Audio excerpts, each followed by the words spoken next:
President McLain, what was it like waiting for the long announcement as being an interim president? What was it like being, having your hat in the ring, waiting to hear the final decision? Okay. Well, on the light side, I have jokingly said this is the longest job interview I've ever had. So yeah, it was kind of an interesting process. In some ways, it made it a little more difficult to operate the university, but what I found is that most of our faculty and staff didn't pay any attention to the fact that there's a search going on, and they accepted what I was doing and worked with me, and I worked with them, and I think it really went much better than I had hoped. I really didn't realize that the process was going to take this long when we started, but the committee, methodically worked their way through the process, and I commend them for doing so.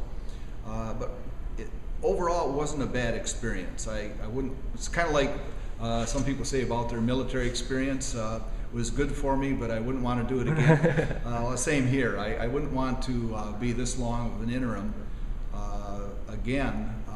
But it was certainly a learning experience, and at this point I'd like to really thank everyone here on the faculty and staff of the university who had to work with an interim that long. They're very, very cooperative people, and I think they're the kind of people that are going to take this university somewhere in the future. So, great, thank you. What is going to be your priority in the first year as president? Well, actually, I've already had my first year as a president, and some of the priorities there are remaining the same. First of all, we had to get the budget in order, and that did require some reductions, which are unfortunate. And we still need to work on that budget, because with the state this year cutting us another 3.5%, we're going to have to make some more adjustments. I don't know what they are yet, but as far as my priorities are to stabilize the university, and to do that, my plan is to use a system of shared governance, and I think that's going to be the most important thing that we've started this year. And it wasn't my idea, I have to tell you. It was already in process when I arrived, but I wanted to give it as much power as I could. And that shared governance process is going to be the thing that makes the critical, not decisions, but critical recommendations of what are we going to do with our budget, where do we focus the money, what kinds of things should we try in the future to stabilize the university, and it's not a matter, we want to not just stabilize it, we want this university to be vibrant and healthy. And it has some really strong programs, and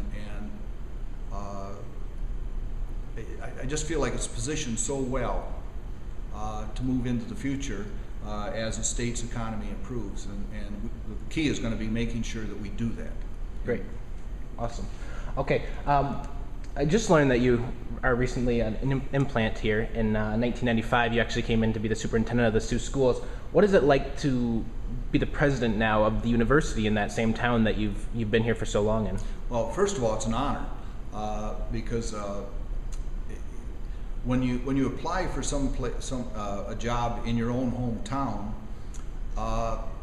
it's pretty hard to exaggerate your past experiences and what your abilities and weaknesses are like. In other words, most people who have worked with me know what my strengths and weaknesses are, and they're scattered throughout the campus and throughout the community. And I guess the main thing is you really can't snow the local community. They've known me for quite some time, and so to have that support that I have right now, both on the board and the local community, and even here on campus. That's why I said I was honored, because it's a lot easier to go to another town and present yourself in a manner that's maybe a little stronger than you actually are. But like I say, you can't do that in your hometown because they know you. So it's a good feeling. It's like I say, I just seriously feel honored to have been named president here, and I hope in my time here I can live up to those expectations. Well, thank you very much. Thank you for your time. Congratulations. You bet.